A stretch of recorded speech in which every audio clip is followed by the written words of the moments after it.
ಇವತ್ತಿನ 2024ರ ಲೋಕಸಭೆಯ ಚುನಾವಣೆ ಹಿನ್ನೆಲೆಯಲ್ಲಿ ಈಗಾಗಲೇ ಮೊದಲನೇ ಹಂತದ 14 ಲೋಕಸಭಾ ಕ್ಷೇತ್ರಗಳಿಗೆ ನಾಮಪತ್ರಗಳನ್ನು ಸಲ್ಲಿಸತಕ್ಕಂಥ ಪ್ರಕ್ರಿಯೆಗಳು ಪ್ರಾರಂಭವಾಗಿದೆ. ಈ ಒಂದು ಹಿನ್ನೆಲೆಯಲ್ಲಿ ಇದನ್ನ ಮಂಡ್ಯ ವಿಧಾನಸಭಾ ಕ್ಷೇತ್ರದಲ್ಲಿ ಅಮರಾವತಿ ಕನ್ವೆನ್ಷನ್ ಸೆಂಟರ್ ಈ ಒಂದು ಸಭಾಂಗಣದಲ್ಲಿ ಆತ್ಮೀಯ ಸ್ನೇಹಿತರು, ನನ್ನ ಹಳೆಯ ಸ್ನೇಹಿತರು, ಪರಿಚಯ ಕಾಂಗ್ರೆಸ್ ಇದ್ರು, ವೈಯಕ್ತಿಕವಾಗಿ ಅಲ್ಲ ಈ ಸದ್ಯದಲ್ಲಿ ಕಾಂಗ್ರೆಸ್ ಇದ್ದಿದ್ದಾರೆ, ವೈಯಕ್ತಿಕವಾಗಿ ನನ್ನ ಬಗ್ಗೆ ಬಹಳ ಅತ್ಯಂತ ಅಭಿಮಾನ ಇಟ್ಟಂತವ್ರು. ಇವತ್ತು ಅಮರಾವತಿ ಚಂದ್ರಶೇಖರ್ ಅವರು, ಅವರ ಎಲ್ಲ ಕುಟುಂಬದ ಸಹೋದರರು ಮತ್ತು ಅವರ ಸ್ನೇಹಿತರು, ಹಿತೈಷಿಗಳು ಎಲ್ಲರೂ ಈ ದಿನ ಮರಳಿ ಪಕ್ಷಕ್ಕೆ ಬರ್ತಕ್ಕಂಥ ಒಂದು ನಿರ್ಧಾರ ಮಾಡಿ, ಮೊನ್ನೆ ನಾನು ದೂರವಾಣಿ ಮುಖಾಂತರ ಮನವಿಯನ್ನು ಮಾಡಿದಾಗ, ಇಲ್ಲ ನಾನು ಈಗಾಗಲೇ ನಿರ್ಧಾರ ಮಾಡಿದ್ದೇನೆ, ನೀವು ಯಾವಾಗ ಸಭೆ ತಕ್ಷಣ ಪಕ್ಷಕ್ಕೆ ಅಧಿಕೃತವಾಗಿ ನಮ್ಮೆಲ್ಲ ಸ್ನೇಹಿತರ ಜೊತೆ ಸೇರ್ತಕ್ಕಂಥದಕ್ಕೆ ಈಗಾಗಲೇ ನಿರ್ಧಾರ ಮಾಡಿದ್ದೇನೆ, ಸಮಯವನ್ನು ಕೊಡಬೇಕಂತ ಕೇಳಿದ್ವಿ. ಕೇವಲ 2ನೇ ದಿನದಲ್ಲಿ ನಿನ್ನೆ ಮಾತನಾಡಿದ್ದು, ಇವತ್ತು 2ನೇ ದಿನ ಈ ಕಾರ್ಯಕ್ರಮವನ್ನು ಏರ್ಪಾಡು ಮಾಡಿ ತಮ್ಮೆಲ್ಲರಿಗೆ ಆಹ್ವಾನ ನೀಡಿ ಈ ಒಂದು ಸಭಾಂಗಣದಲ್ಲಿ ನಮ್ಮ ಪಕ್ಷದ ಹಿರಿಯರಾಗಿರ್ತಕ್ಕಂಥ ತಮ್ಮಣ್ಣವರು ಮತ್ತು ಸುರೇಶ್ ಗೌಡರು, ಡಾಕ್ಟರ್ ಅನ್ನದಾನಿ ಅವರು ಮತ್ತು KR-ಪೇಟೆಯ ಶಾಸಕರಾಗಿರ್ತಕ್ಕಂಥ ಮಂಜು ಅವರು, ರಾಮಚಂದ್ರ ಅವರು, ವಿಜಯಾನಂದ ಅವರು, ಇವರೆಲ್ಲರೂ ಇಂದಿನ ರಘು ಅವರು, ಪುಟ್ಟರಾಮಣ್ಣವ್ರನ್ನ ಮಳವಳ್ಳಿಯ ನಾಯಕರಿದ್ದಾರೆ. ಅವರು ಸಹ ಮೊನ್ನೆ ದೂರವಾಣಿ ಮುಖಾಂತರ ಮಾತನಾಡಿದಾಗ ನಾನು ಬೆಂಬಲ ಕೊಡಿ, ಸ್ವಲ್ಪ ಸಹಾಯ ಮಾಡಿ ಅಂತಕ್ಕಂಥ ದೂರವಾಣಿ ಕೇಳಿದೆ. ಅವರು ಬೆಂಬಲ ಕೊಡೋದು ನಾನು ನಿರ್ಧಾರ ಮಾಡಿಬಿಟ್ಟಿದ್ದೇನೆ. ಇಲ್ಲಿಯ ವಾತಾವರಣ ಮಳವಳ್ಳಿನಲ್ಲಿ ಒಬ್ಬ ದುರಾಂಕಾರಿ ಶಾಸಕ ಇದ್ದಾರೆ, ನಾನು ಮೊದಲು ಜನತಾದಳದಲ್ಲೇ ಇದ್ದವನು, ನಾನು ತೀರ್ಮಾನ ಮಾಡಿ ಬರ್ತೀನಿ ಅಂತ ಹೇಳಿ ಅವರು ಅಧಿಕೃತವಾಗಿ ಇವತ್ತು ಅವರು ಅವರ ಸ್ನೇಹಿತರುಗಳು ಹಲವಾರು ಜನ ಇವತ್ತು ಪಕ್ಷಕ್ಕೆ ಸೇರ್ಪಡೆ ಆಗ್ಬೇಕಂತ ನಿರ್ಧಾರ ಮಾಡಿದ್ದಾರೆ. ಸಿದ್ದರಾಮೇಗೌಡರಿದ್ದಾರೆ, ಬೋರವರು ಇವತ್ತು ಅಧಿಕೃತವಾಗಿ ಮತ್ತೆ ಇವತ್ತು ಉಪವಾಸದ ದಿನಗಳಿದ್ದರು. ಈ ಕಾರ್ಯಕ್ರಮದಲ್ಲಿ ಭಾಗವಹಿಸಿ ದೇವೇಗೌಡರ ಬಗ್ಗೆ ಒಂದು ಒಳ್ಳೆಯ ಉತ್ತಮವಾದ ಮಾತುಗಳನ್ನು ಅವರು ಆಡಿದ್ದಾರೆ. ಈ ಕಾರ್ಯಕ್ರಮದಲ್ಲಿ ಭಾಗವಹಿಸಿರ್ತಕ್ಕಂಥ ಎಲ್ಲ ಆತ್ಮೀಯ ಬಂಧುಗಳಿಗೆ ಪ್ರಥಮವಾಗಿ ನನ್ನ ಗೌರವಪೂರ್ವಕ ವಂದನೆಗಳನ್ನು ಸಲ್ಲಿಸಿದ ವೇದಿಕೆ ಮೇಲೆ ಹಲವಾರು ಮುಖಂಡರುಗಳಿದ್ದಾರೆ, ಯಾರು ಅನ್ಯತಾ ಭಾವಿಸಬೇಡಿ. ನಾನು ಮತ್ತೆ 6 ಗಂಟೆಗೆ ನಮ್ಮ ಬೆಂಗಳೂರು ಉತ್ತರ ಲೋಕಸಭಾ ಕ್ಷೇತ್ರದಲ್ಲಿ ಶೋಭಾ ಕರಂದ್ಲಾಜೆ ಅವರು, ಕೇಂದ್ರದ ಸಚಿವರು, ಅವರಿವತ್ತು ಅಭ್ಯರ್ಥಿ ಇದ್ದಾರೆ. ಮಹಾಲಕ್ಷ್ಮಿ ವಿಧಾನಸಭಾ ಕ್ಷೇತ್ರದಲ್ಲಿ ಇವತ್ತು ಸಾರ್ವಜನಿಕ ಸಭೆಯಲ್ಲಿ ಈಗ 6 ಗಂಟೆಗೆ ನಾನು ಭಾಗವಹಿಸಬೇಕಾದಂಥದ್ದು ಅವರ ಮನವಿ ಇದೆ. ಆ ಹಿನ್ನೆಲೆಯಲ್ಲಿ ಕಾರ್ಯಕ್ರಮವನ್ನು ಮುಗಿಸಿ ಅಲ್ಲಿಗೆ ಹೋಗ್ಬೇಕಾದಂಥದ್ದು, ಅಲ್ಲಿ ಕಾರ್ಯಕ್ರಮದಲ್ಲಿ ಭಾಗವಹಿಸಬೇಕಾಗಿದೆ. ನಾನು ಇತ್ತೀಚೆಗೆ ಕಾಂಗ್ರೆಸ್ ಸರ್ಕಾರ ಅಧಿಕಾರಕ್ಕೆ ಬಂದ ನಂತರ ಹಲವಾರು ರೀತಿಯ ಸರ್ಕಾರದ ಕಾರ್ಯಕ್ರಮಗಳ ಬಗ್ಗೆ ಅವರ ಘೋಷಣೆಗಳೇನಿದೆ. ಒಂದು ಪ್ರಮುಖವಾಗಿ ತಮ್ಮಣ್ಣವರು ನೀರಾವರಿ ಬಗ್ಗೆ ಕೆಲವು ವಿಷಯಗಳನ್ನು ಪ್ರಸ್ತಾಪ ಮಾಡೋದು. ನಾನು ಸುದೀರ್ಘವಾಗಿ ಇದೆಲ್ಲ ಹೇಳಲಿಕ್ಕೆ ಹೋಗಿಲ್ಲ, ಅದರ ಒಂದು ಮಾತನ್ನ ಈ ವೇದಿಕೆ ಮುಖಾಂತರ ಮಂಡ್ಯ ಜಿಲ್ಲೆಯ ಜನತೆಗೆ ನಾನು ಪ್ರಾಮಾಣಿಕವಾಗಿ ಈ ವೇದಿಕೆ ಮುಖಾಂತರ ಒಂದು ಸಂದೇಶ ಕೊಡ್ಲಿಕ್ಕೆ ಇವತ್ತು ಒಂದು ಮನಸ್ಸಿನ ಸಂಕಲ್ಪ ತೊಟ್ಟಿದ್ದೀನಿ. ಕಾವೇರಿ ನೀರಿನ ವಿಷಯದಲ್ಲಿ 1924ಕ್ಕೂ ಮುಂಚೆನೆ ನಾವೇನು ಹುಟ್ಟಿರಲಿಲ್ಲ. ಸ್ವಾತಂತ್ರ್ಯ ಪೂರ್ವದಲ್ಲಿ ಯಾವತ್ತು ಮಡ್ರಾಸ್ನ ಪ್ರೆಸಿಡೆನ್ಸಿಗೆ ಸೇರಿತ್ತು, ಕಲೋನಿಯಲ್ ಸಿಸ್ಟಮ್ ನ ವ್ಯವಸ್ಥೆ ಒಳಗೆ ಯಾವ್ಯಾವ ರೀತಿಯಲ್ಲಿ ಆಗ್ಲಿಂದಲೂ ಕರ್ನಾಟಕ ರಾಜ್ಯದ ಮೇಲೆ ತಮಿಳುನಾಡಿನವರ ಒಂದು ಪ್ರಭಾವಗಳು ಅಲ್ಲಿಯ ಬ್ರಿಟಿಷ್ ಕಾಲದಲ್ಲೂ ಸಹ ಅಲ್ಲಿಂದ ನಮಗೇನು ಅನ್ಯಾಯ ಆಗಿ ಬಂದಿದೆ, ಅದೆಲ್ಲ ಒಂದು ಇತಿಹಾಸ ಇದೆ. ಅದೆಲ್ಲವನ್ನು ನನಗೆ ಹೇಳಲಿಕ್ಕೆ ಹೋಗೋದಿಲ್ಲ. ಆದರೆ ಒಂದು ನಿಮ್ಮ ಗಮನಕ್ಕೆ ತರತಕ್ಕಂಥದ್ದು, ರಾಜ್ಯದ ಮುಖ್ಯಮಂತ್ರಿಗಳು, ನೀರಾವರಿ ಸಚಿವರು ಇವರೆಲ್ಲರೂ ದೇವೇಗೌಡರನ್ನು ಪ್ರಶ್ನೆ ಮಾಡ್ತಾರೆ. ಕರ್ನಾಟಕಕ್ಕೆ ದೇವೇಗೌಡರ ಕೊಡುಗೆ ಏನು ಅಂತ ಕೇಳ್ತಾರೆ. ನಿಜಕ್ಕೂ ಆ ಮಾತುಗಳನ್ನ ಅವ್ರು ಹೇಳ್ತಕ್ಕಂಥದ್ದೇನಿದೆ, ಅವರ ಕೊಡುಗೆ ಏನು ಅಂತಕ್ಕಂಥದ್ದನ್ನ ನೀವು ಪ್ರಶ್ನೆ ಮಾಡಬೇಕು. ಇವತ್ತು ಮೊನ್ನೆ ನಮ್ಮ ಮುಖ್ಯಮಂತ್ರಿಗಳು ದೇವೇಗೌಡರ ಬಗ್ಗೆ ಅತ್ಯಂತ ಲಘುವಾಗಿ ಏನು ಮಾತನಾಡಿದ್ದಾರೆ. ದೇವೇಗೌಡರು ಒಂದು ಮಾತು ಮೊನ್ನೆ ಹೇಳಿದ್ರು ನಮ್ಮ ಬಿಜೆಪಿ ಮತ್ತು ಜೆಡಿಎಸ್ ನ ಒಂದು ಸಮನ್ವಯ ಸಮಿತಿ ಸಭೆಯಲ್ಲಿ. ಅದಕ್ಕೊಂದು ರಿಯಾಕ್ಟ್ ಮಾಡಿದ್ದಾರೆ. ಅದೇನೋ ಅವರಲ್ಲೇ ಸ್ವಾಭಿಮಾನ ಇದೆ, ನಮ್ಮಲ್ಲಿ ಕೇಂದ್ರ ಸರ್ಕಾರದ ವಿರುದ್ಧ ನನ್ನ ಹೋರಾಟ ಏನಿದೆ, ನನ್ನ ರಕ್ತದ ಕಣ ಕಣದಲ್ಲೂ ಇವತ್ತು ನಾನೊಬ್ಬ ಕನ್ನಡಿಗ ಅಂತಕ್ಕಂಥದ್ದನ್ನು ಹೇಳಿದ್ದಾರೆ ನಮ್ಮ ಮುಖ್ಯಮಂತ್ರಿಗಳು.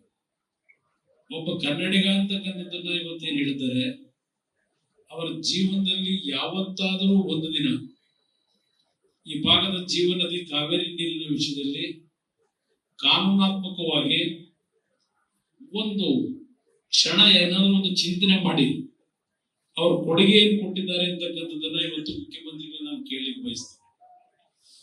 ದೇವೇಗೌಡರು ಇತಿಹಾಸ ಇದೆ. 1962ರಿಂದ 24ನೇ ವಯಸ್ಸಿನಿಂದ ನೀರಾವರಿಗೆ ಯಾವ ರೀತಿ ಹೋರಾಟ ಮಾಡಿದ್ದಾರೆ ಅಂತ ಅದೆಲ್ಲವನ್ನು ನನಗೆ ಪ್ರಶ್ನೆ ಮಾಡ್ಲಿಕ್ಕೆ ಹೋಗಿಲ್ಲ. ಆದರೆ ಒಂದು ಮಂಡ್ಯ ಜಿಲ್ಲೆಯಲ್ಲಿ ಹಲವಾರು ದೊಡ್ಡ ದೊಡ್ಡ ನಾಯಕರುಗಳನ್ನ ಬೆಳೆಸಿದ್ದೀರಿ.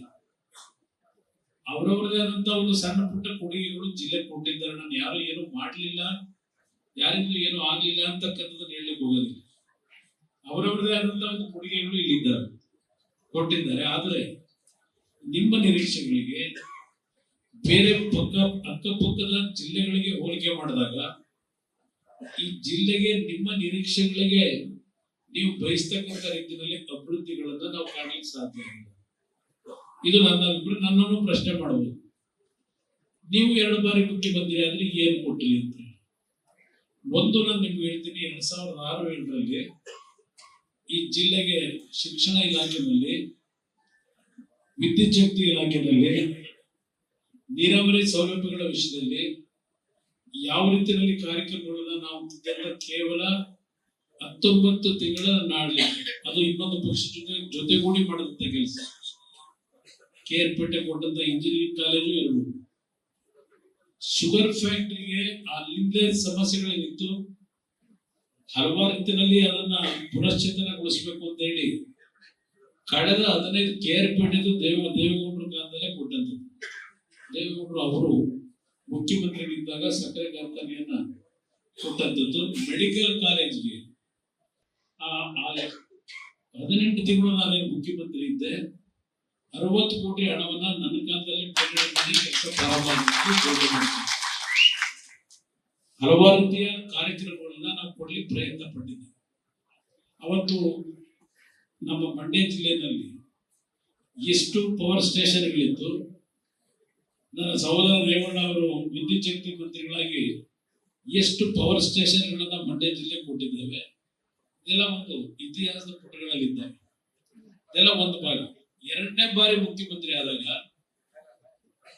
ನನಗೆ ಸಿಕ್ಕಿದ್ದು ಕೇವಲ 14 ತಿಂಗಳ ಆಡಳಿತ. ಆ ಸಂದರ್ಭದಲ್ಲಿ ತಮ್ಮಣ್ಣವರು ಹೇಳಿದಂತ ರೀತಿಯಲ್ಲಿ ನನಗೆ ಮನಸ್ಸಿನಲ್ಲಿ ನಾನು ಎಷ್ಟು ದಿವಸ ಇರ್ತೀನೋ, ನಾನು ಮತ್ತೆ ಮುಖ್ಯಮಂತ್ರಿಯಾಗಿ ಕಾಂಗ್ರೆಸ್ನವರ ಬೆಂಬಲ ಎಷ್ಟು ದಿವಸ ಕೊಡ್ತಾರೋ ಇರುವಂತದ್ದು ಗೊತ್ತು ನನಗೆ. ಆ ಹಿನ್ನೆಲೆಯಲ್ಲೇ ಮೊದಲನೇ ಬಜೆಟ್, 2ನೇ ಬಜೆಟ್ ನಲ್ಲಿ ಸುಮಾರು 9,000 ಕೋಟಿಗೆ ನಾನು ಅನುದಾನವನ್ನು ಕೊಡತಕ್ಕಂಥ ಬಜೆಟ್ ನಲ್ಲಿ ಮಂಡನೆ ಮಾಡಿದೆ ವಿಧಾನಸಭೆ ಕಲಾಪದಲ್ಲಿ. ನಮ್ಮ ಸ್ನೇಹಿತರುಗಳು ಬಹಳ ಜನ ವ್ಯಂಗ್ಯವಾಗಿ ವಿಧಾನಸಭೆ ಕಲಾಪದಲ್ಲಿ ಮಾತಾಡಿರ್ತಕ್ಕಂಥ ಕಲಾಪದಲ್ಲೇ ದಾಖಲೆ ಇದೆ.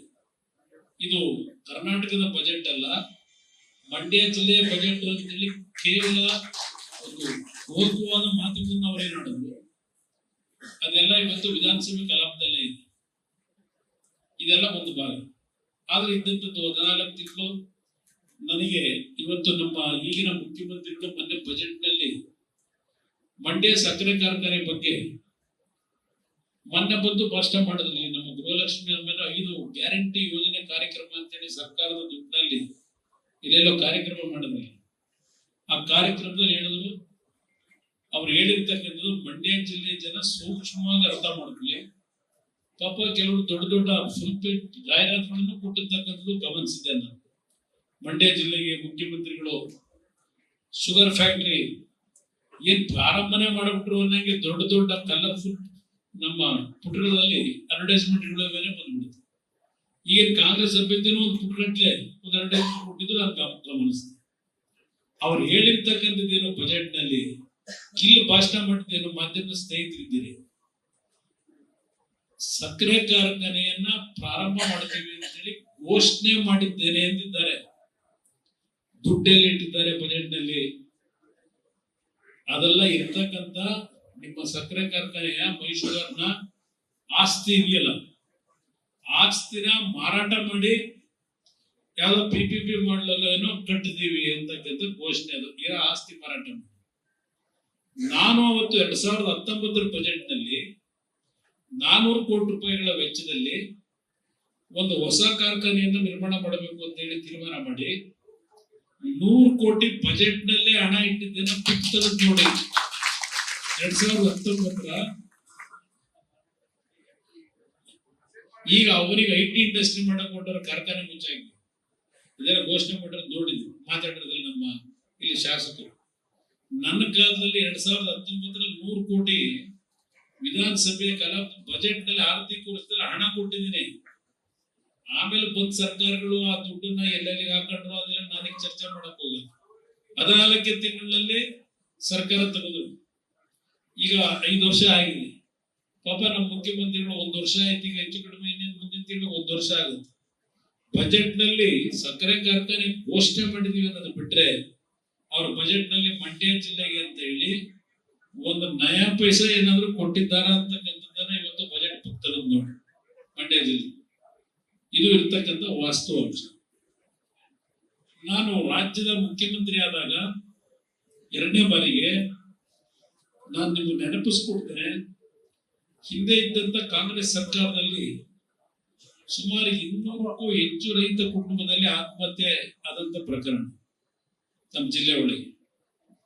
ಅವತ್ತು ನಾನು 200 ಕುಟುಂಬಗಳಿಗೂ ಸಹ ಭೇಟಿ ಕೊಟ್ಟು ವೈಯಕ್ತಿಕವಾಗಿ ನಾವೆಲ್ಲ ಶಾಸಕ ಮಿತ್ರರು ನಾವೆಲ್ಲ ಸೇರಿ ಪ್ರತಿ ಮನೆಗೆ ಆಕ್ಚುಲಿ ಅವತ್ತು ದಿನ ನಾವು ವೈಯಕ್ತಿಕವಾಗಿ ಆರ್ಥಿಕ ನೆರವನ್ನು ಕೊಟ್ಟಿದ್ದೇವೆ. ನನ್ನ ರೈತ ಬಂಧುಗಳಿಗೆ, ನಾಡಿನ ರೈತ ಬಂಧುಗಳಿಗೆ ಹೇಳಿದೆ, ದಯವಿಟ್ಟು ಆತ್ಮಹತ್ಯೆಗೆ ಶರಣಾಗಬೇಡಿ, ನಮ್ಮ ಸರ್ಕಾರ ಬಂದ್ರೆ ಸಂಪೂರ್ಣವಾಗಿ ನಿಮ್ ಸಾಲ ಮನ್ನಾ ಮಾಡ್ಕೊಡ್ತೀನಿ ಅಂತ. ಇವನು ಅಧಿಕಾರಕ್ಕೆ ಬರಲ್ಲ, ಇವನು ಏನ್ ಸಾಲ ಮನ್ನಾ ಮಾಡ್ತಾನೆ, ಸುಳ್ಳು ಹೇಳ್ತಾನೆ ಅಂತ. ಎಲ್ಲಿದೆ ದುಡ್ಡು, ಎಲ್ಲಿ ತರ್ತಾನೆ ದುಡ್ಡ ಅಂತ ಹೊರ ಧೈರ್ಯದ ಬಂದಂತವ್ರು ನಮ್ಮ ಮನೆ ಬಾಗಿಲಿಗೆ ಬಂದ್ರು, ಒಂದು ಅವಕಾಶ ಕೊಟ್ರು ನನಗೆ ಫೋರ್ಸ್ ಮಾಡಿ. ದೇವೇಗೌಡರು ಅವತ್ತು ಮಲ್ಲಿಕಾರ್ಜುನ ಖರ್ಗೆ ಅವರು ಮುಖ್ಯಮಂತ್ರಿ ಮಾಡ್ಕೊಳ್ಳಿ ಇದ್ರು, ನನ್ನ ಮಗನಿಗೆ ಬೇಡ, ನೀವೇ ಅಧಿಕಾರ ತಗೊಳ್ಳಿ, ನಿಮ್ಮ ನಾಯಕರು ಮಲ್ಲಿಕಾರ್ಜುನ ಖರ್ಗೆ ಅವರಿದ್ದಾರೆ, ಅವರು ಮುಖ್ಯಮಂತ್ರಿ ಮಾಡಿ. ದೆಹಲಿ ನಾಯಕರು ಯಾರು ಒಪ್ಪಲಿಲ್ಲ, ನನಗೆ ಕಟ್ಟೋದು. ಅವತ್ತು ನನಗಿದ್ದಂಥದ್ದು ಅವತ್ತು ಅಧಿಕಾರಕ್ಕೆ ನಾನು ಒಪ್ಕೊಳ್ಳಿಕ್ಕೆ ಕಾರಣ, ರೈತರಿಗೆ ಸಾಲ ಮನ್ನಾ ಮಾಡ್ಲಿಕ್ಕೆ ಆಗಲ್ಲ ಅಂದ್ರಲ್ಲ, ಅದನ್ನ ಯಾವ ರೀತಿ ಮಾಡಬಹುದು ಅನ್ನೋದನ್ನ ಪ್ರೂವ್ ಮಾಡಬೇಕು ಅಂತಲೇ ನಾನು ತೀರ್ಮಾನ ಮಾಡಿ ಅವತ್ತು ಮುಖ್ಯಮಂತ್ರಿ ಆದ. ಆ ಮುಖ್ಯಮಂತ್ರಿ ಆದಾಗ ಒಂದು ಕಮಿಟಿಯನ್ನು ರಚನೆ ಮಾಡ್ಕೊಂಡ್ರೆ ಸಮನ್ವಯ ಸಮಿತಿ ಮಾಡಬೇಕು ಅಂತ. ಅಲ್ಲಿ ರೈತರ ಸಾಲ ಮನ್ನಾದು ನಮಗೆ ಜವಾಬ್ದಾರಿ ಇಲ್ಲ, ನಾವೇನ್ ಹೇಳಿಲ್ಲ, ನಮಗದೆಲ್ಲ ಪ್ರಶ್ನೆ ಇಲ್ಲ. ನಮ್ಮ ಕಾರ್ಯಕ್ರಮಗಳೇನಿದೆ ಆ ಕಾರ್ಯಕ್ರಮನ ಮುಂದುವರಿಸಬೇಕು, ಯಾವುದೋ ನಿಲ್ಸಾಗಿಲ್ಲ ಅಂತ ನಾನು ಆ ನಾಯಕರುಗಳಿಗೆ ಹೇಳಿದೆ, ಕಾಂಗ್ರೆಸ್ ನಾಯಕರಿಗೆ, ನೋಡ್ರಪ್ಪ ನಿಮ್ ಕಾರ್ಯಕ್ರಮ ಏನೇನಿದೆ ಎಲ್ಲಾ ಕಾರ್ಯಕ್ರಮನೂ ಮುಂದುವರಿಸ್ಕೊಳ್ತೇನೆ, ಆದ್ರೆ ರೈತರ ಸಾಲ ಮನ್ನಾ ಮಾಡಕ್ ನನ್ಗೆ ಅಡ್ಡಿ ಮಾಡಬೇಡಿ. ನಾನು ರೈತರಿಗೆ ಮಾತು ಕೊಟ್ಟಿದ್ದೇನೆ, ಆ ಮಾತು ಉಳಿಸಬೇಕು ಅಂತ ಹೇಳಿ ಅವತ್ತು ನಾನು ತೆಗೆದುಕೊಂಡಂತ ನಿರ್ಧಾರ. ಮಂಡ್ಯ ಜಿಲ್ಲೆಗೆ ಏನ್ ಮಾಡವ್ರೆ, ರೈತರ ಮಕ್ಕಳು ಅಂತಾರೆ, ರೈತರ ಮಕ್ಕಳು ಅಂತಾರೆ, ಇವ್ರೇನ್ ಮಾಡಿದ್ರು ಅಂತ ಹೇಳ್ತಾರೆ. ನಾವ್ ಏನ್ ಮಾಡಿದೀವಿ ಬಿಟ್ಟಿದೀವಿ ಆ ಭಗವಂತನಿಗೆ ಬಿಡ್ತೀನಿ. ದೇವೇಗೌಡರ ಕಾಲದಿಂದ ಈ ನೀರಾವರಿಗೆ ದೇವೇಗೌಡರು ಯಾವ ರೀತಿ ಹೋರಾಟ ಮಾಡಿ ಅವ್ರ ಜೀವನ ಎಲ್ಲ ಅದಕ್ಕೆ ಮುಡಿಪಿಟ್ಟಿದ್ದಾರೆ, ಅದು ಬಹಳ ಜನ ಇತಿಹಾಸ ಮಾತುಗಳಲ್ಲಿ ಈ ಒಂದು ಜಿಲ್ಲೆಗೆ ಡಿಸಿಸಿ ಬ್ಯಾಂಕ್ ನಲ್ಲೇ ಬಹುಶಃ ನಮ್ಮ ಚಂದ್ರನ ತಮ್ಮ ಅಶ್ವಥ್ ನಮ್ಮ ಉಪಾಧ್ಯಕ್ಷರಾಗಿದ್ರಿ, ಅಧ್ಯಕ್ಷರು ಆಗಿದ್ರಿ. ಡಿಸಿಸಿ ಬ್ಯಾಂಕ್ ಅಲ್ಲಿ ಅವತ್ತು 750 ಕೋಟಿ ಸಾಲ ಮನ್ನಾ ಬರೀ ಮಂಡ್ಯ ಜಿಲ್ಲೆ ಮಾಡ್ಕೊಟ್ಟಿದ್ರು. ನಮ್ಮ ರೈತರಿಗೆ ಸಾಲ ಏನ್ ಮಾಡಿದ್ರಿ, 750 ಕೋಟಿ ಸಾಲ ಮನ್ನಾ ಆಯ್ತು ನಾವು ಕೊಟ್ಟಿದ್ದೀವಿ. ಇದು ನಾವು ಕೊಟ್ಟಂತ ರೈತರಿಗೆ ಗೌರವ ನಾವು ಕೊಟ್ಟಿದ್ದು. ನಮ್ಮ ಕರ್ತವ್ಯ ಯಾವ ರೀತಿ ನಾವು ನಿರ್ವಹಣೆ ಮಾಡಿದ್ದೇವೆ. 1.25 ಲಕ್ಷ ರೈತ ಕುಟುಂಬಗಳಿಗೆ ಹಣ ತಲುಪಿದೆ. ಇದು ನಾವು ಕೊಟ್ಟಂತ ಒಂದು ಕಿರು ಸೇವೆ ಏನಿದೆ ನಮ್ಮ ರೈತರಿಗೆ, ಇದನ್ನು ಗಮನಕ್ಕೆ ತರ್ತಾ ಇದ್ದೇನೆ. ಇದೆಲ್ಲ ಒಂದು ಭಾಗ ಇರಲಿ. ನಾನಿವತ್ತು ಲೋಕಸಭೆ ಚುನಾವಣೆಗೆ ನಿಲ್ಲಬೇಕು ಅಂತ ಇದ್ದಾನಲ್ಲ, ನಾನು ತಮ್ಮಣ್ಣವರನ್ನು ಇಲ್ಲ ಪುಟ್ಟರಾಜ್ ಅವರ ಒಬ್ರು ನಿಲ್ಲಿ ಅಂತಕ್ಕಂಥದ್ದು ಒಂದು 5-6 ಸಭೆಯಲ್ಲಿ ನಾವು ಚರ್ಚೆ ಮಾಡಿ ಅವ್ರ ಮೇಲೆ ಒತ್ತಡ ಹಾಕೋದು, ತಮ್ಮಣ್ಣ ಅವ್ರು ನಿಂತ್ಕೊಳ್ಳಿ ಅಂತ. ಒಂದು ಹಂತದಲ್ಲಿ ಪುಟ್ಟರಾಜ್ ಅವರು ಸಹ ಇಲ್ಲ ಒಂದ್ ಬಾರಿ ತಮ್ಮಣ್ಣವ್ರಿಗೆ ಕೊಟ್ಕೊಡ, ನಾನು ಹಿಂದೆ ಲೋಕಸಭಾ ಸದಸ್ಯನಾಗಬೇಕಾದ್ರೆ ಮದ್ದೂರಿನ ಜನತೆ 12,000 ನನಗೆ ಹೆಚ್ಚಿನ ಬಹುಮತ ಕೊಟ್ಟಿದ್ದಾರೆ. ಅವತ್ತು ಮದ್ದೂರಿನ ಮತದಾರರಿಂದ ತಮ್ಮಣ್ಣ ಅವರ ಒಂದು ಕೊಡುಗೆ ಏನಿದೆ, ಅವತ್ತು MP ಆಗಿದ್ದೆ ನಾನು. ತಮ್ಮಣ್ಣ ಅವ್ರಿಗೆ ಈ ಸಲ ನಾನು ಋಣ ತೀರಿಸ್ಬಿಡ್ತೀನಿ, ಅವ್ರನ್ನ ನಿಲ್ಸೋಣ ಅಂತಕ್ಕಂಥದ್ದು ಒಂದು ಹಂತದಲ್ಲಿ ಅವರು ಹೇಳಿದ್ರು. ಹೀಗೆ ಚರ್ಚೆಗಳಾಗಿ ಆಗಿ ಅಂತಿಮವಾಗಿ ಎಲ್ರೂ ಕೂತು ಈ ಸಂದರ್ಭದಲ್ಲಿ, ಯಾಕೆಂದ್ರೆ ಕಾಂಗ್ರೆಸ್ನ ಅಭ್ಯರ್ಥಿ ಅದೇನೋ ಟನ್ಗಟ್ಲೆ ದುಡ್ಡಿಟ್ಟವನೇ ಅಂತ ಹೇಳ್ತದಲ್ಲ, ಬೇಡ ನಾನು ಚರ್ಚೆ ಮಾಡಕ್ಕೂ ಹೋಗಲ್ಲ. ಈ ದುಡ್ಡಲ್ಲಿ ನಡೆಯಲ್ಲ ಅನ್ನೋದು ಗೊತ್ತು. ಈ ಮಂಡ್ಯ ಜಿಲ್ಲೆ ಒಳಗೆ ದುಡ್ಡಲ್ಲಿ ನಡೆಯಲ್ಲ ಅನ್ನೋದು ಗೊತ್ತಿದೆ ನನಗೆ, ಅದ್ರ ಅನುಭವವೂ ಇದೆ. ಅದರಿಂದ ಅವತ್ತು ಎಲ್ಲಕ್ಕೂ ಚರ್ಚೆ ಮಾಡಿ, ಇಲ್ಲ ನಿಖಿಲ್ ಕುಮಾರಸ್ವಾಮಿ ಬರಲಿ, ಇಲ್ಲ ನಿಖಿಲ್ ಕುಮಾರಸ್ವಾಮಿ ಅನ್ಯಾಯ ಆಗಿದೆ, ಪಾಪ ಈ ಬಾರಿ ಒಂದು ಒಳ್ಳೆ ಅವಕಾಶ ಇದೆ, ಅನ್ಯಾಯ ಆಗಿರೋ ಸರಿಪಡಿಸ್ಬೇಕು, ಅವ್ನು ಒಪ್ಸಿ ಅಂತಕ್ಕಂಥದ್ದು ಹೇಳಿದ್ರು. ಆದ್ರೆ ನಿಖಿಲ್ ಕುಮಾರಸ್ವಾಮಿ ಒಂದು ಮಾತು ಹೇಳಿದ್ರು, ಇಲ್ಲ ನನಗೆ ಎಲ್ಲೋ ಒಂದು ಕಡೆ ನಾನು ಚುನಾವಣೆಯಲ್ಲಿ ಸೋತಿರ್ಬೋದು, ಸೋಸಿದ ಜನತೆ ನನ್ನನ್ನ, ಆದ್ರೆ ನಾನು ಲೋಕಸಭೆಯಲ್ಲಿ ಮಂಡ್ಯ ಒಂದು ಬಾರಿ ನಿಂತು, ಮತ್ತೆ ಅಲ್ಲಿಂದ ಬಂದು ರಾಮನಗರದಲ್ಲಿ ವಿಧಾನಸಭೆಗೆ ನಿಂತು, ಮತ್ತೆ ಇಲ್ಲಿಂದ ವಿಧಾನಸಭೆಯಿಂದ ಸೋತು ಮತ್ತಲ್ಲ ಬಂದ್ರೆ ಜನಗಳಲ್ಲಿ ನನ್ನ ಬಗ್ಗೆ ತಪ್ಪು ಅಭಿಪ್ರಾಯ ಬರ್ತದೆ. ನಾನು ಯಾವುದೇ ಕಾರಣಕ್ಕೂ ಈ ಚುನಾವಣೆ ನಿಲ್ಲೋದಿಲ್ಲ. ಸ್ವಂತ ದುಡಿಮೆ ಮಾಡಿ ಜನಗಳ ವಿಶ್ವಾಸ ಗಳಿಸಿ ರಾಮನಗರದಲ್ಲೇ ಮುಂದೆ ನಾನು ಶಾಸಕನಾಗ್ತಕ್ಕಂಥದಕ್ಕೆ ಇನ್ನು 4 ವರ್ಷ ಪಕ್ಷ ಸಂಘಟನೆ ಮಾಡ್ತಿದ್ದೀನಿ. ಅದಷ್ಟೇ ಅಲ್ಲ, ಇಡೀ ರಾಜ್ಯದಲ್ಲಿ ನಿಮ್ಮ ಆರೋಗ್ಯದ ಸಮಸ್ಯೆ ಏನಿದೆ, ನೀವು ಮುಂದಕ್ಕೆ ದಿನ ನೀವು 24 ಗಂಟೆ ಕೆಲಸ ಮಾಡೋದು ಅವಶ್ಯಕತೆ ಇಲ್ಲ. ನಿಮ್ಮ ಅನುಪಸ್ಥಿತಿಯಲ್ಲಿ ನಿಮ್ಮ ಕೆಲಸವನ್ನ ನಾನು ಪ್ರಾರಂಭ ಮಾಡಿ ಇಡೀ ರಾಜ್ಯದಲ್ಲಿ ಪಕ್ಷ ಕಟ್ಟಲಿಕ್ಕೆ ನನ್ನ ಸಮಯ ಮೀಸಲಿಡ್ತೀನಿ ಅಂತ ಹೇಳಿ ನಾನು ಈ ಬಾರಿ ನಿಲ್ಲೋದು ಬೇಡ ಅಂತಕ್ಕಂಥ ನಿರ್ಧಾರ ಮಾಡಿದೆ. ಅದರ ಹಿನ್ನೆಲೆಯಲ್ಲಿ ನಮ್ಮ ಲೀಡರ್ಗಳು ನಿಮ್ಮಗಳ ಒಂದು ಒತ್ತಾಯ, ಈ ಬಾರಿ ಇಲ್ಲ ನೀವೇ ನಿಲ್ಲಬೇಕು ಅಂತಕ್ಕಂಥ ಅಂತಿಮವಾಗಿ ಇವರೆಲ್ಲ ಒತ್ತಡ ಹಾಕಿದ ಹಿನ್ನೆಲೆಯಲ್ಲಿ ನಿಮ್ಮಗಳ ಪ್ರೀತಿ ವಿಶ್ವಾಸಕ್ಕೆ ತಲೆಬಾಗಿ ಇವತ್ತು ಚುನಾವಣೆಗೆ ನಿಂತಿದ್ದೇನೆ. ಇದನ್ನ ಭಗವಂತ ಇಚ್ಛೆ ಇದೆ, ನನ್ನ ಅಭಿಪ್ರಾಯ ಇದೆ. ಯಾಕೆಂದ್ರೆ ನಾನು ಚುನಾವಣೆ ನಿಲ್ಲಬೇಕು ಈ ಬಾರಿ ಅಂತಕ್ಕಂಥ ಇದ್ದವನಲ್ಲ, ಬಹಳ ಪ್ರಾಮಾಣಿಕವಾಗಿ ಹೇಳ್ತಾ ಇದ್ದೇನೆ. ಯಾವುದೇ ಕಾರಣಕ್ಕೂ ಈ ಬಾರಿ ಲೋಕಸಭೆ ಚುನಾವಣೆ ನಿಲ್ಲದು ಬೇಡ ಅನ್ನೋದು ನಾನು ವೈಯಕ್ತಿಕವಾಗಿ ತೀರ್ಮಾನ ಮಾಡಿದ್ದೆ. ಯಾಕಂದ್ರೆ ತುಮಕೂರು ಜಿಲ್ಲೆಯಿಂದ ನನಗೆ ಒತ್ತಡ ಇತ್ತು, ಅಲ್ಲಿಂದ ಚಿಕ್ಕಬಳ್ಳಾಪುರದಲ್ಲೂ ಒತ್ತಡ ಇತ್ತು. ಆದ್ರೂ ಸಹ ನಾನು ಎಲ್ಲೂ ಸಹ ತಯಾರಾಗಿರಲಿಲ್ಲ. ಆದ್ರೆ ಅಂತಿಮವಾಗಿ ನಿಲ್ಲೇಬೇಕು ಅಂತಕ್ಕಂಥ ನಿಮ್ಮೆಲ್ಲರ ಅಪೇಕ್ಷೆ ಏನಿದೆ ಅದಕ್ಕೆ ತಲೆಬಾಗಿ ಬಂದಿದ್ದೇನೆ. ಇದು ಎಲ್ಲೋ ಒಂದು ಕಡೆ ನನ್ನ ಅಭಿಪ್ರಾಯದಲ್ಲಿ ತಾಯಿ ಚಾಮುಂಡೇಶ್ವರಿ ಇಲ್ಲ ನಿಮ್ಮ ಕಾಳಿಕಾದೇವಿ ಇವರು ಎಲ್ಲರ ಅಪೇಕ್ಷೆ ಈ ಜಿಲ್ಲೆಗೆ ನನ್ನಿಂದ ಏನೋ ಒಂದು ಉತ್ತಮ ಅಂತ ಕೆಲಸ ಆಗಬೇಕು ಅನ್ನೋದಕ್ಕೆ ಭಗವಂತ ಇಲ್ಲೇ ನನಗೆ ಲೋಕಸಭೆ ಬರೋ ಪ್ರಶ್ನೆ ಇರಲಿಲ್ಲ. ಏನೋ ನನ್ನಿಂದ ಈ ಜಿಲ್ಲೆಗೆ ಬಹುಶಃ ಕೇಂದ್ರ ಸರ್ಕಾರದಲ್ಲಿ ಬಿಜೆಪಿಯ ನರೇಂದ್ರ ಮೋದಿ ನೇತೃತ್ವದ ಸರ್ಕಾರ ಬರ್ತಕ್ಕಂಥಲ್ಲಿ ಯಾರಿಗೂ ಸಂಶಯ ಇಲ್ಲ. ಇಂಥ ಪರಿಸ್ಥಿತಿನಲ್ಲಿ ನಾನು ದೆಹಲಿ ಹೋದ್ರೆ ಈ ಜಿಲ್ಲೆಯ ಬಗ್ಗೆ ನಾವೇನು ಗೌರವ ಇಟ್ಕೊಂಡಿದ್ದೇವೆ, ನಮ್ಗೆ ಯಾರಿಗೂ ಸರ್ಟಿಫಿಕೇಟ್ ಬೇಕಾಗಿಲ್ಲ. ನಮ್ಮ ವಿರೋಧಿಗಳು ನಮ್ಗೆ ಯಾರೋ ಅವರೇನು ಹೊಗಳಬೇಕಾಗಿಲ್ಲ, ಯಾರು ಹೊಗಳೋದಿಲ್ಲ ಗೊತ್ತು.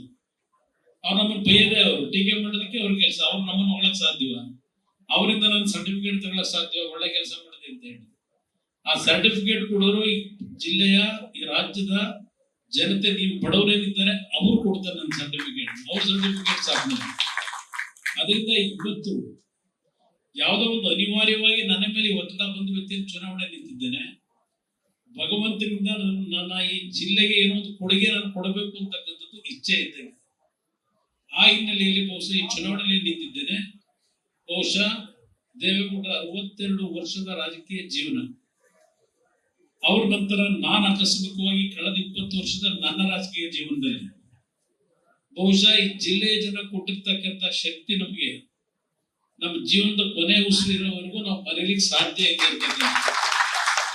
ಇವತ್ತು ನಾನೇನು ಜಿಲ್ಲೆಯಲ್ಲಿ ಚುನಾವಣೆಗೆ ಸ್ಪರ್ಧೆ ಮಾಡಿದ್ದೇನೆ, ನಾನು ಬೇರೆ ವಿಷಯಗಳನ್ನ ಚರ್ಚೆ ಮಾಡ್ಲಿಕ್ಕೆ ಹೋಗೋದಿಲ್ಲ. ಹಲವಾರು ರೀತಿಯಲ್ಲಿ ಇವತ್ತು ಅಭಿವೃದ್ಧಿಗಳು ಈ ಜಿಲ್ಲೆಗೆ ನಿರೀಕ್ಷೆಗೆ ನಾವು ಮಾಡ್ಲಿಕ್ಕೆ ಏನಾಗಿಲ್ಲ.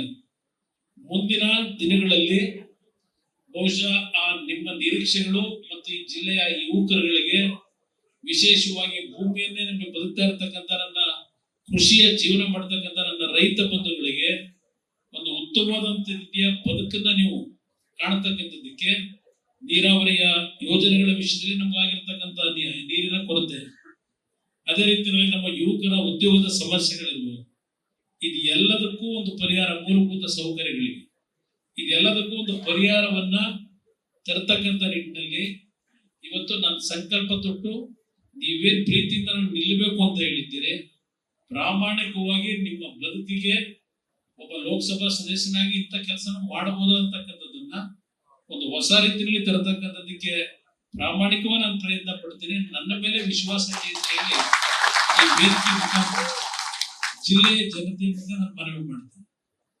ಇವತ್ತು ನನ್ನ ಮೇಲೆ ವಿಶ್ವಾಸ ಇಟ್ಟಿದ್ದೀರಿ, ಹಲವಾರು ಬಾರಿ ವಿಶ್ವಾಸ ಇಟ್ಟಿದ್ದೀರಿ. ಬಹುಶಃ ನನ್ನ ನಿಮ್ಮ ಸಂಬಂಧ, ಈ ಜಿಲ್ಲೆಗೂ ನನಗೂ ಸಂಬಂಧ ಯಾವ ರೀತಿ ಬೆಳೀತು. ನಾನು ರಾಮನಗರದಲ್ಲಿ ಶಾಸಕನ ಮೊದಲು ಲೋಕಸಭಾ ಸದಸ್ಯನಾದ ನಂತರ 2 ಬಾರಿ ಸೋತಿದ್ದೇನೆ. ಅಲ್ಲೂ ಸಹ ಲೋಕಸಭಾ ಉಪಚುನಾವಣೆಯಲ್ಲಿ ಸೋತ ನಂತರ 99ರಿಂದ 2004ರವರೆಗೆ ಬಹುಶಃ ನೀವು ಕರೆದಂತ ಎಲ್ಲಾ ಮದುವೆಗಳು ಬಂದಿದ್ದೀನಿ. ಯಾವ ರಾಜಕಾರಣಿಗಳು ಬಹುಶಃ ನನ್ನಷ್ಟು ಮಂಡ್ಯ ಜಿಲ್ಲೆಯಲ್ಲಿ ಹಳ್ಳಿಗೆ ಮದುವೆ ಮನೆಗಳಿಗೆ ಒಂದು ಭೇಟಿ ಕೊಟ್ಟು ಆ ಕುಟುಂಬಕ್ಕೆ ಒಂದು ಆಶೀರ್ವಾದ ಮಾಡ್ತಕ್ಕಂಥದ್ದು, ಆ ಒಂದು ಶುಭ ಹಾರೈಸ್ತಕ್ಕಂಥದ್ದನ್ನ ಬಹುಶಃ 99ನೇ ಇಸ್ವಿಯಿಂದ ನಾನೇನು ಪ್ರಾರಂಭ ಮಾಡಿದ್ದೇನೆ. ನಾನು ಚುನಾವಣೆಯಲ್ಲಿ ಗೆದ್ದಿರ್ಲಿ ಬಿಟ್ಟಿರ್ಲಿ, ಈ ಜಿಲ್ಲೆಯಲ್ಲಿ ಯಾವುದೇ ಒಂದು ಕುಟುಂಬ ನನ್ನನ್ನು ಬರಬೇಕು ಅಂದಾಗ ಬಂದು ನಿಮ್ಮ ಪ್ರೀತಿ ವಿಶ್ವಾಸ ಇಟ್ಕೊಂಡಿದ್ದೀರಿ, ಒಂದು ಶುಭ ಹಾರೈಕೆ ಮಾಡಿ ಬಂದು ಹೋಗಿದ್ದೆ ನಾನು. ಆ ರೀತಿ ಜಿಲ್ಲೆಗೂ ನನಗೂ ಒಂದು ಸಂಬಂಧ ಬೆಳೀತು. ಬಹುಶಃ ಡಾಕ್ಟರ್ ಅಂತಾನೆ ಇರ್ತಾನೆ 2-3 ಬಾರಿ ಮಳವಳ್ಳಿ ತಾಲೂಕಿನಲ್ಲಿ ಬೆಳಗಿಂದ ಸಾಯಂಕಾಲ ಕರ್ಕೊಂಡು ಶುಗರ್ ಪೇಷಂಟ್ ಅವನು ನನ್ನ ಜೊತೆ, ನಾನು ಬೆಳಗ್ಗೆ ಹೊರಟ್ರೆ ಮತ್ತೆ ರಾತ್ರಿ ಊಟ ಅಲ್ಲಿವರೆಗೂ ಮಧ್ಯಾಹ್ನ ಎಲ್ಲ ಊಟ ಎಲ್ಲ ಏನಿಲ್ಲ 30-40 ಮದುವೆ ಅಟೆಂಡ್ ಮಾಡಿದ್ವಿ.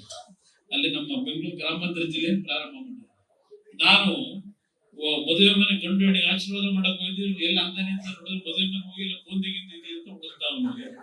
ಅವೆಲ್ಲ ದಿನಗಳು ಒಂದು ರೀತಿ ನಡೆದೋಗಿದ್ದಾವೆ. ಅದರಿಂದ ನಾನು ನಿಮ್ಮ ಕೈ ಜೋಡಿಸಿ ಮನವಿ ಮಾಡೋದು, ಇವತ್ತು ನಿಮ್ಮ ಪ್ರೀತಿ ವಿಶ್ವಾಸಕ್ಕೆ ತಲೆಬಾಗಿ ನಿಂತಿದ್ದೇನೆ.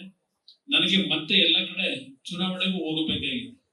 ಚಿಕ್ಕಬಳ್ಳಾಪುರದಲ್ಲಿ ಇವತ್ತೇನು ಬಿಜೆಪಿ ಅಭ್ಯರ್ಥಿ ನಿಂತಿದ್ದಾರೆ, ಅವರು ನನ್ನ ಮೇಲೆ ಇವತ್ತು ವೈಯಕ್ತಿಕವಾಗಿ ನೀವು ಬರಲೇಬೇಕು ಅಂತಾರೆ, 1-2 ದಿನ ಬರಬೇಕು ಅಂತಾರೆ.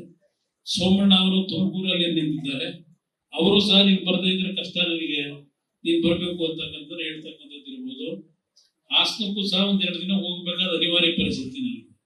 ಅದ್ರ ಜೊತೆಗೆ ಪಕ್ಕದ ಚಾಮರಾಜನಗರದಲ್ಲಿ ಬಾಲರಾಜ್ ಅಂತೇಳಿ ಅವರು ಏನು ಹಳೆ ಸ್ನೇಹಿತಿದ್ದಾರೆ, ಮೈಸೂರಿನ ಚುನಾವಣೆ ಏನಿದೆ, ಇಲ್ಲೆಲ್ಲ ಸ್ವಲ್ಪ ನಾನು ಹೋಗ್ಲೇಬೇಕಾದಂತ ಅನಿವಾರ್ಯ ಪರಿಸ್ಥಿತಿ ಇದ್ದೆ. ಒಂದು ಕಡೆ ನನಗೆ ಆರೋಗ್ಯದ ಇನ್ನು ಚೇತರಿಕೆ ಏನಿದೆ ಅದೆಲ್ಲ ಇನ್ನೂ ಇದ್ರು, ನನ್ನ ಸಮಸ್ಯೆಗಳಿದ್ರು.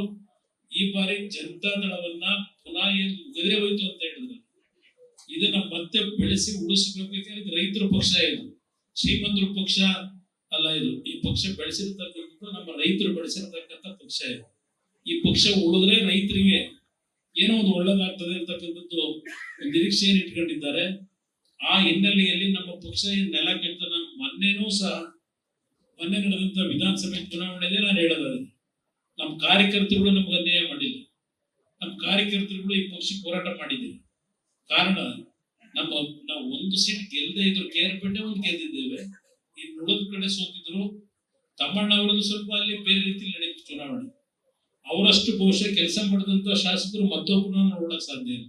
ಆ ಮದ್ದೂರು ಕ್ಷೇತ್ರದಲ್ಲಿ ಅಭಿವೃದ್ಧಿ ಅಂತಕ್ಕಂಥದ್ದು ಬಹುಶಃ ಮಾಡಿರ್ತಕ್ಕಂಥ ಮತ್ತೆ ಯಾರು ನೋಡ್ಲಿಕ್ಕೆ ಸಾಧ್ಯ ಇಲ್ಲ. ಬೇರೆ ರೀತಿ ಒಂದು ಚುನಾವಣೆ ನಡೆದೋಯ್ತು.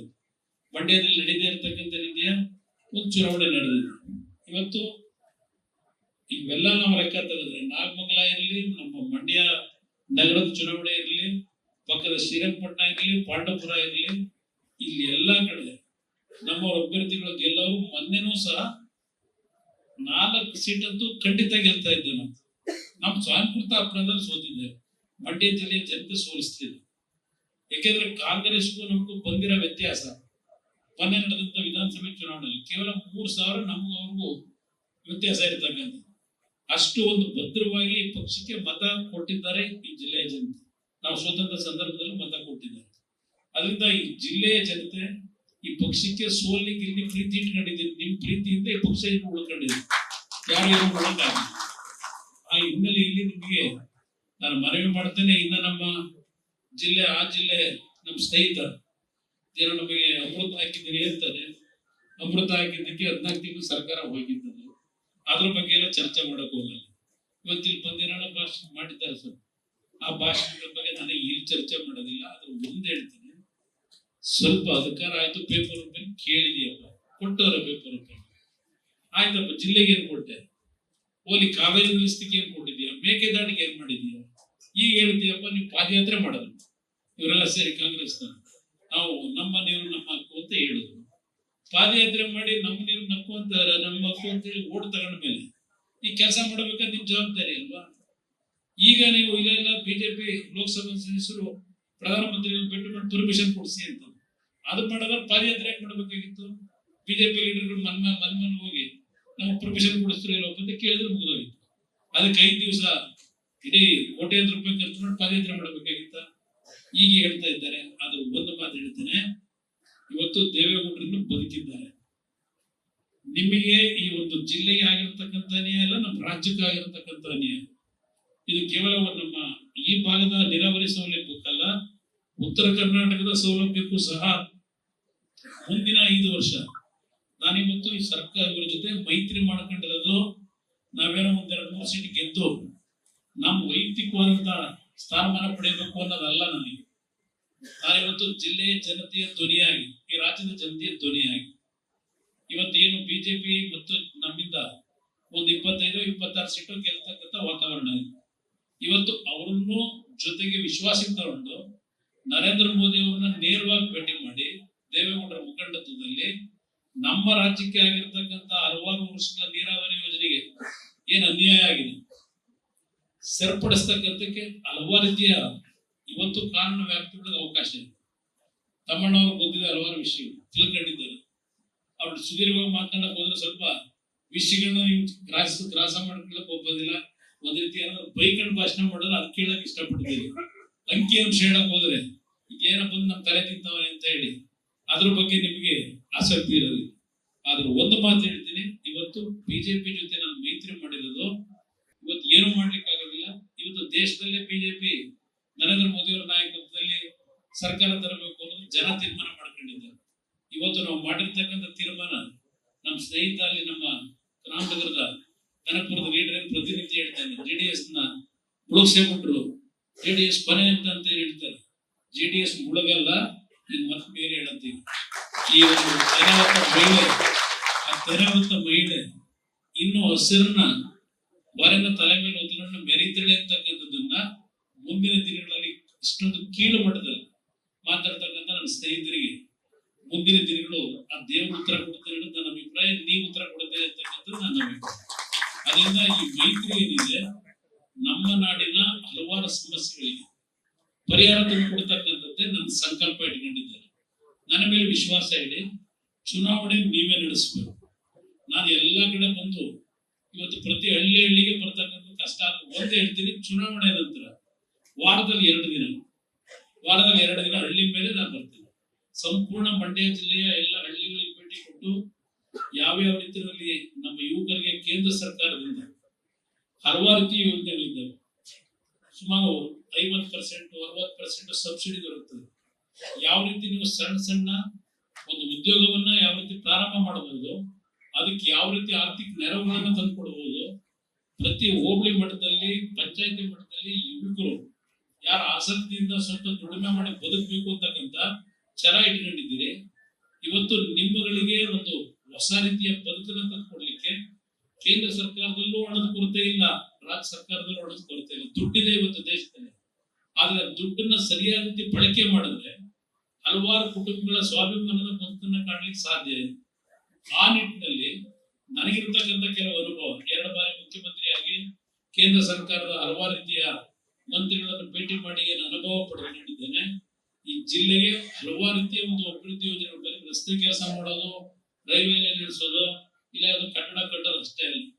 ವೈಯಕ್ತಿಕವಾಗಿ ಕೆಲವು ಯುವಕರು ಅವರವರೇ ಸ್ವಂತ ಉದ್ಯೋಗದ ಮುಖಾಂತರ ಒಂದು 50 ಜನ 100 ಜನಕ್ಕೆ ಉದ್ಯೋಗ ಕೊಡಿಸ್ತಕ್ಕಂಥ ಕಾರ್ಯಕ್ರಮಗಳನ್ನು ಕೇಂದ್ರ ಸರ್ಕಾರ ತರಬಹುದು. ಆ ಕೆಲಸಕ್ಕೆ ಚಾಲನೆ ಕೊಡ್ತೇನೆ. ನನ್ನ ಮೇಲೆ ವಿಶ್ವಾಸ ಇಡಿ. ಈ ಜಿಲ್ಲೆಯ ಜನತೆಯ ಪ್ರೀತಿ ವಿಶ್ವಾಸಕ್ಕೆ ಋಣ ತೀರಿಸ್ತಕ್ಕಂಥ ನನ್ನ ಕೆಲಸ. ಇವತ್ತು ನಮ್ಮ ಚಂದ್ರಣ್ಣ, ನಮ್ಮ ಸ್ನೇಹಿತರೆ ಎಲ್ಲರೂ ಒಂದು ದೂರವಾಣಿ ಕರೆಗೋಸ್ಕರ ಬಾರಣ, ಇವತ್ತು ನಾನು ಬಂದು ನಿಮ್ಗೆಲ್ಲ ಕೆಲಸ ಮಾಡೋದು ನಾವೆಲ್ಲ ತಯಾರಾಗಿದ್ದೀವಿ ಅಂತ ಹೇಳಿ ಯಾರಿಗೆ ದೂರವಾಣಿ ಮಾಡಿ ಪ್ರತಿಯೊಬ್ಬರು ಒಂದೇ ಮಾತು ಹೇಳೋದು, ಇಲ್ಲಪ್ಪ ನಮ್ಗೆ ಇದು ಬೇಕಾಗಿತ್ತು, ನೀನ್ ಬಂದು ನಿಂತಿದ್ಯಾ, ನಾವು ಚುನಾವಣೆ ನಡೆಸ್ತೀವಪ್ಪ ಅಂತ ಹೇಳ್ತಾರೆ.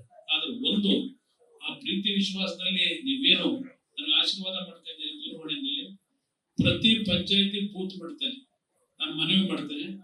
ನೀವುಗಳೇ ಇವತ್ತು ಮನೆ ಹೋಗಿ ಅವ್ರಿಗೆ ತಿಳುವಳಿಕೆ ಮೂಡಿಸಿ. ನಮ್ಮ ತಾಯಂದ್ರಿಗೆ ದಯವಿಟ್ಟು ಕೈ ಮುಗಿತೀನಿ. ಇದೆಂತೂ ಗುಡ್ಡವರಲ್ಲಿ ಹೇಳ್ಕಂತಾರಲ್ಲ, ನುಡಿದಂತೆ ನಡೆದಿದ್ದೇವೆ. 2,000 ರೂಪಾಯಿ ಏನ್ ಮಾಡ್ತೀರಿ? ಆ 2,000 ರೂಪಾಯಿ ಯಾರ ದುಡ್ಡು? ದುಡ್ಡು ಯಾರದು? ನಿಮ್ಮ ದುಡ್ಡು. ಯಾವ ಒಂದು ಬೆಲೆ ತಿಂತು ಇವತ್ತು ನಿಮ್ಗೆ ಈ ಒಂದು 5 ಗ್ಯಾರಂಟಿ ಕಾರ್ಯಕ್ರಮ ಕೊಡ್ತಾ ಇದ್ದಾರೆ. ಇವತ್ತು ನಿಮಗೆ ಹೇಳಿದರೆ 52,000 ಕೋಟಿ ಈ 5 ಗ್ಯಾರಂಟಿ ಕಾರ್ಯಕ್ರಮಕ್ಕೆ ಕೊಟ್ಟಿದ್ದೇವೆ ಅಂತ ಹೇಳ್ತಾರೆ. ಯೋಚನೆ ಮಾಡಿ ನೀವು. ನಮ್ಮಲ್ಲ ಹಳ್ಳಿ ಹೆಣ್ಣು ಮಕ್ಳಿಗೆ ಹೇಳಬೇಕು, ಆಯ್ತಪ್ಪ 52,000 ಕೋಟಿ ಯೋಜನೆ ಕೊಟ್ಟರು. ಈ ದುಡ್ಡು ಎಲ್ಲಿಂದ ಕೊಟ್ರು? ಈ 52,000 ಕೋಟಿ ದುಡ್ಡು ನಿಮ್ಗೆ ಕೊಟ್ಟಿರೋದೇ ಆಗಿ ಕೊಟ್ಟವ್ರೆ. ಈ ವರ್ಷ 1,05,000 ಕೋಟಿ ಸಾಲ ಮಾಡಿದ್ದಾರೆ. 52,000 ಕೋಟಿ ನಿಮ್ಗೆ ಕೊಟ್ರು. ನಮ್ಮ ಹಳ್ಳಿ ಹೆಣ್ಣು ಮಕ್ಳಿಗೆ 2,000 ಮತ್ತೆ ಬಸ್ ಫ್ರೀ, ಬಸ್ ಪಾಸು ಅದೆಲ್ಲ ಕೊಟ್ಕೊಂಡವ್ರೆ. ಕರೆಂಟ್ ಇದ್ದು ಯೂನಿಟಿಗೆ ಇಷ್ಟು ಫ್ರೀ ಕರೆಂಟ್ ಹೇಳ್ಕೊಂಡವ್ರೆ. 52,000 ಕೋಟಿ ದುಡ್ಡು ಯಾರ ಮನೆ ದುಡ್ಡು? ಇವ್ರ ದುಡ್ಡು ಕೊಡ್ತಾವ್ರ? ಆ ದುಡ್ಡು ನಿಮ್ಮದೇ ದುಡ್ಡು. ಅದು 52,000 ಕೋಟಿ. ಈ 52,000 ಕೋಟಿ ನಿಮ್ಗೆ ಕೊಡಕ್ಕೆ ಜನಕ್ಕೆ ಕೇಳಬೇಕು ನೀವು. 1,00,000 ಕೋಟಿ ಸಾಲ ಮಾಡಿದ್ದಾರೆ ಈ ವರ್ಷ. 48,000 ಕೋಟಿ ಅದೇಲಿ ತಗೊಂಡು ಹೋಯ್ತವ್ರೆ. ಈ 1,00,000 ಕೋಟಿ ಸಾಲ ಮಾಡೋರಲ್ಲ, ಈ ಸಾಲ ಇವ್ರು ತೀರಿಸ್ತಾರ? ಕಾಂಗ್ರೆಸ್ ಸರ್ಕಾರದವರು. ಈ ಸಾಲ ತೀರಿಸಬೇಕಾದ್ರೆ ಈ ರಾಜ್ಯದ 6.5 ಕೋಟಿ ಜನ ಇಲ್ಲಿ 52,000 ಕೋಟಿ ತಗೊಳ್ತಾ ಇದೀವಿ ಅಂತ ಕೊಡ್ತಾ ಇದೀವಿ ಅಂತ ಹೇಳ್ತಾರಲ್ಲ, ಈ 52,000 ಕೋಟಿ ಕೊಟ್ಟು ಆ ಸಾಲದ ಹೊರೆ ನಿಮ್ ಮೇಲೆ ಹೊರಿಸ್ತಾವ್ರೆ, ರಾಜ್ಯದ 6.5 ಕೋಟಿ ಜನದ ಮೇಲೆ. ಇದು ಇವ್ರ ಕಾರ್ಯಕ್ರಮ, ಇದು ಇವ್ರು ನುಡಿದಂತೆ ನಡೀತಾ ಇರೋದು. ಇದನ್ನ ಜನತೆಗೆ ನೀವು ತಿಳಿಸದೇ ಇದ್ರೆ ರಾಜ್ಯವನ್ನ ಸಂಪೂರ್ಣವಾಗಿ ಬರಬಾದ್ ಮಾಡ್ತಾರೆ. ಯಾಕೆ ಪದೇ ನಮ್ಮ ತೆರಿಗೆ, ನಮ್ಮ ಹಾಕುವುದು ದಿನ ಬಾಯಿ ಹಾಕ್ತಕ್ಕಂಥ ಅವ್ರೀಗ ಇಷ್ಟು ದಿವಸ ಭಯ ಪಡ್ಕೊಳ್ಳಿಲ್ಲ. ಕೇಂದ್ರ ಸರ್ಕಾರ ದುಡ್ಡು ಕೊಡ್ತಾ ಇಲ್ಲ ಅಂತಾರೆ. ಹಾಗಿದ್ರೆ ಸ್ವಾತಂತ್ರ್ಯ ಬಂದು 77 ವರ್ಷದಲ್ಲಿ ಯಾಕೆ ಯಾರು ದುನಿಯದಲ್ಲಿ ಈಗ ಯಾಕೆ ಶುರು ಮಾಡಿದ್ರು? ಇದು ಯಾಕೆ ಅಂದ್ರೆ ಇಲ್ಲಿ ಸರ್ಕಾರ ನಡೆಸೋದಿಕ್ಕೆ ಇವ್ರ ಕಾರ್ಯಕ್ರಮಗಳಿಗೆ ಏನ್ ಘೋಷಣೆ ಮಾಡಿ ನಿಮಗೆ ಉಚಿತ ಅಂತೇಳಿ ಓಟ್ಗೋಸ್ಕರ ಮಾಡ್ಕೊಂಡವ್ರಲ್ಲ, ಅಲ್ಲಿ ಸರ್ಕಾರ ನಡೆಸಕ್ಕಾಗಲ್ಲ. ಹೊಸದಾಗಿ ಯಾವ ಯೋಜನೆಗಳನ್ನು ತರಕ್ಕಾಗಲ್ಲ. ಇದಕ್ಕೋಸ್ಕರವಾಗಿ ಕೇಂದ್ರ ಸರ್ಕಾರ ದುಡ್ಡು ಕೊಡ್ತಾ ಇಲ್ಲ. ಕೇಂದ್ರ ಸರ್ಕಾರ ರಾಜ್ಯಕ್ಕೆ ನ್ಯಾಯ ಮಾಡ್ತಾವ್ರೆ. ನಾನು 2 ಬಾರಿ ಮುಖ್ಯಮಂತ್ರಿ ಕೆಲಸ ಮಾಡಿದ್ದೇನೆ, ನನಗಾದ್ರ ಅನುಭವ ಇದೆ. ಇವರು ಮಾಡ್ಕೊಂಡಿರೋ ತಪ್ಪಿಗೆ ಪದೇ ಅಲ್ಲಿ ದೂರ ಇಳ್ಕೊಂಡು ನಮ್ಮ ಹಕ್ಕು, ನಮ್ಮ ಇದು ಅಂತೇಳಿ ತೆರಿಗೆ ಅಂತೇಳಿ ನಿಮ್ಮದೇನು ಹೇಳ್ತಾರೆ, ಇದು ಯಾವುದನ್ನು ನಂಬಲಿಕ್ಕೆ ಹೋಗ್ಬೇಡಿ. ಇವತ್ತು ಕೇಂದ್ರ ಸರ್ಕಾರದಿಂದ ಕೆಲವು ಯೋಜನೆಗಳಿಗೆ ಹಣ ಕೊಡ್ಲಿಕ್ಕೆ ತಯಾರಾಗಿದ್ದಾರೆ. ಆದ್ರೆ ಯೋಜನೆಯನ್ನೇ ಸಿದ್ಧ ಮಾಡಿದೆ. ಕೇಂದ್ರ ಸರ್ಕಾರದ ಮುಂದೆ ಇಂಥ ಯೋಜನೆ ನಾವು ಮಾಡ್ತೀವಿ, ಆ ಯೋಜನೆ ದುಡ್ಡು ಕೊಡಬೇಕು ಅಂತ ಹೇಳಿ ನೀವು ಅರ್ಜಿನೇ ಹಾಕಿದ್ರೆ ಇಲ್ಲಿ ಕೂತ್ಕೊಂಡು ಪತ್ರಿಕೆಯಲ್ಲಿ ಕೇಂದ್ರ ಸರ್ಕಾರದ ಮೇಲೆ ಸಂಘರ್ಷ ಮಾಡಿದ್ರೆ ದುಡ್ಡು ಸಿಗುತ್ತ? ಇದೆಲ್ಲ ಯೋಚನೆ ಮಾಡಿ. ದಯವಿಟ್ಟು ಇದಕ್ಕೆ ಯಾವುದಕ್ಕೂ ಮಲ್ಲಾಗಬೇಡಿ. ಕೈ ಜೋಡಿಸಿ ಮನವಿ ಮಾಡ್ತೇನೆ. ಈ ಚುನಾವಣೆ ನಿಮ್ ಚುನಾವಣೆ, ಮಂಡ್ಯ ಜಿಲ್ಲೆ ಜನತೆ ಚುನಾವಣೆ ನಿಮ್ಗೆ ಬಿಟ್ಟಿದ್ದೇನೆ.